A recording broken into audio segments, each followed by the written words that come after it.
L'invention d'un prodige de l'informatique en Côte d'Ivoire maintenant. Ce jeune chercheur a mis au point un système anti-piratage unique. Il attend pourtant depuis 5 ans de pouvoir vendre son projet. Emmanuel Sodji. Ce chercheur ivoirien pourrait bien bouleverser le monde de la recherche informatique. Didi Yapi collectionne les inventions. Il a créé une dizaine de systèmes dans l'informatique de pointe. Mais c'est cet appareil qui pourrait bien faire parler de lui. Ça, c'est le Dead Cryptor, parce que lui, il va permettre de crypter, protéger toutes les informations et données sur un support et en même temps qui sera vérifié au niveau du PC. Jusqu'à présent, on a recours à des logiciels pour éviter le piratage des CD et des DVD. Cela veut dire qu'il faut des mises à jour régulières. Et les pirates sont si ingénieux qu'ils arrivent toujours à enlever toutes les protections des disques. Actuellement donc, pas de système fiable anti-piratage sur le marché. Ce n'est pas suffisant parce qu'on a toujours des logiciels pour enlever la protection contre la copie. On enlève. Qu'est-ce qu'il faut faire pour ne pas enlever la protection contre la copie? Ça se trouve dans la matière organique. Donc il fallait associer une technologie qui utilise la matière organique et qui utilise aussi le système informatique. Donc c'est ce qui a créé le Dead Cryptor. Comme beaucoup de jeunes Africains de sa génération, Didi Yapi ne manque jamais d'idées. Ce qui lui fait défaut, ce sont les soutiens. On a des talents qui sont en Afrique ici. Il faut qu'on leur apporte de l'aide. Et ces gens-là vont éclore. Il va falloir s'associer à des grands groupes pour pouvoir valoriser sur le plan international. Vous voyez ce CD, les DVD, ça a mis 3 ans pour être accepté dans le monde entier. C'est après on a su. Donc les technologies naissent, mais c'est un long processus. Donc c'est ce processus-là qu'il va falloir suivre pour que toutes ces innovations soient protégées. Rien ne semble l'arrêter, malgré l'attente de financement depuis 5 ans pour ce prototype. Didi Yapi recherche actuellement un système, toujours en associant l'informatique et l'électronique, pour lutter contre la pollution. Le clavier, en général, l'écran, le clavier et l'unité centrale. Et l'invention que je vais vous présenter aujourd'hui va nous aider à mieux utiliser, à optimiser notre utilisation de l'ordinateur de bureau. D'accord. Grâce à un inventeur que j'aimerais que vous acclamiez, Monsieur Yapi Didier. Ah, Yapi Didier, hein. C'est un Ivoirien. C'est un Ivoirien qui a fabriqué un ordinateur, plutôt un clavier incorporé dans la table de travail de l'ordinateur. Wow. C'est le clavier invisible. C'est le clavier invisible. Wow. Donc généralement sur les ordinateurs de bureau, il y a un clavier comme celui que je tiens là, effectivement. C'est encombrant. Mais le problème c'est qu'il est encombrant et avec le temps il peut prendre la poussière. Les touches peuvent se coincer et par maladresse même vous pouvez verser du café ou bien le faire tomber. Et puis faire disparaître les empreintes. Chaque fois les empreintes. Donc Monsieur Yapi Didier, par son génie, a contribué à nous faciliter la vie en fabriquant ce que vous voyez sur votre petit écran, une table avec clavier intégré.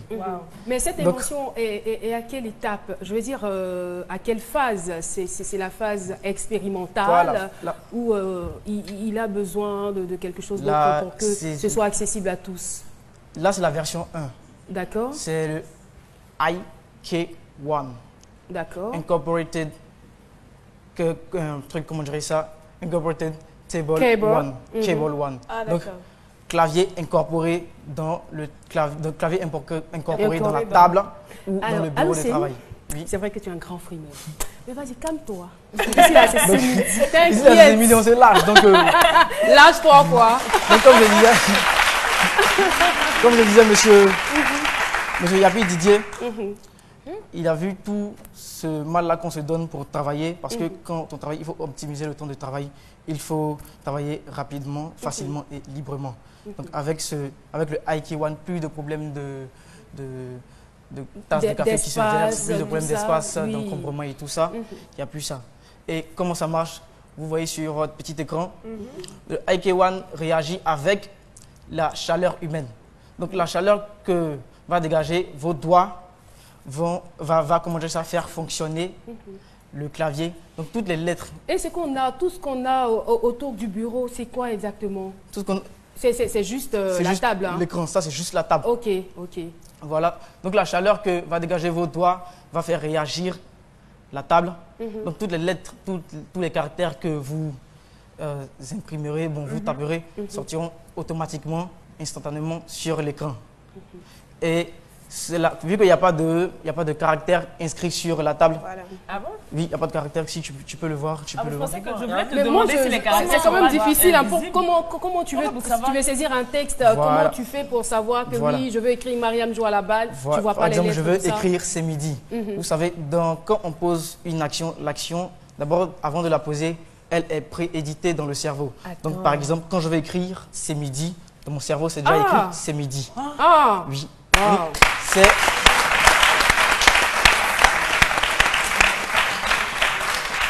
c'est génial. Ça se fait en une fraction de seconde. On a l'impression que cette opération est naturelle, mais c'est fait tellement rapidement que on s'en rend pas compte. Voilà. Donc quand on veut écrire c'est midi, comme je le disais, vu que c'est préétabli, c'est préécrit dans le cerveau, dès qu'on pose les mains sur le IK1, vu que vous avez déjà utilisé l'ordinateur, le clavier et tout ça, instinctivement, vous écrivez c'est midi. Donc l'opération se fait par option de reconnaissance neuropathocardiaque. Oui, neuropathocardiaque. Ça signifie que toutes les informations qui circuleront dans votre cerveau seront, comment dire ça, retranscrites traduites par l'ordinateur et vont s'afficher sur l'écran. Oh là là, c'est vraiment ingénieux. C'est vraiment un travail de génie. Et quand on pense que cela a été fait par un Ivoirien, je crois que public, on doit se lever pour applaudir. On se lève pour applaudir. On se lève pour applaudir pour Yapi Didier. Chapeau, chapeau, chapeau à toi. Merci beaucoup public. Merci public, merci à Lucène de nous avoir instruits sur cette invention. Et ce que j'aimerais dire à tous les téléspectateurs qui nous regardent, vous avez bien entendu, ce n'est pas la seule invention de Yapi Didier. Il a d'autres inventions. C'est un génie, c'est une richesse pour la Côte d'Ivoire. Avec lui, on peut faire de très, très grandes choses. Mais malheureusement, cet homme aujourd'hui est en train de partir. Oui, il est en train de partir parce qu'il est très malade. Et il n'a besoin, voilà, il n'a besoin que de 3 millions. Oui, je dis que de 3 millions, c'est une somme importante. Mais quand je regarde ce qu'il est capable de faire, je crois que 3 millions, ce n'est rien pour les Ivoiriens. Et je sais que les Ivoiriens sont formidables, que les Ivoiriens vont réagir. Nous allons vous donner un numéro de téléphone pour aider cet homme. Moi, je crois qu'il va vivre, je crois qu'il ne va pas nous quitter. Vous voyez Aloucène à son chevet. Aloucène est passé le voir. Hier, il est mourant. À son chevet, il était vraiment dans un état critique.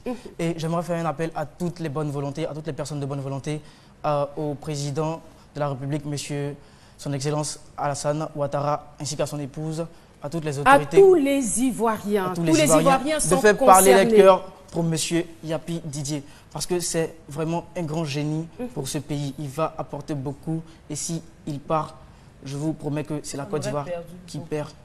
Sérieusement. Ça sera une grande perte pour la Côte d'Ivoire. Merci beaucoup. Merci. Tout de suite, je vais donner le... D'une clinique de la place transférée au CHU de Cocody, au 12e étage, porte 13, une tête pleine et bien faite se meurt. Yapi Didier, c'est de lui qu'il s'agit. Aux États-Unis, les spécialistes pour pouvoir enlever la partie du poumon gâté qui est en train de créer une surinfection et détruire les autres parties. Donc, plus on ne fait pas vite, il y a des moments ça va, il y a des moments il réussit.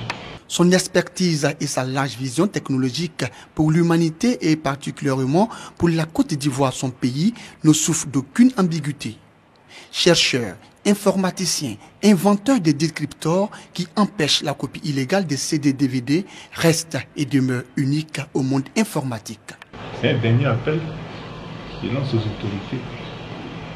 On a envoyé tous les dossiers à presque tous les ministères pour les informer pour une intervention d'évacuation aux États-Unis. Demain, quand je serai guéri, c'est pour qui? C'est pour la Côte d'Ivoire. Yapi Didier souffre. Une infection pulmonaire depuis plus de 2 ans le ronge. Une évacuation d'urgence aux États-Unis ou en France pour une intervention chirurgicale s'impose. Yapi attend donc l'aide des personnes de bonne volonté.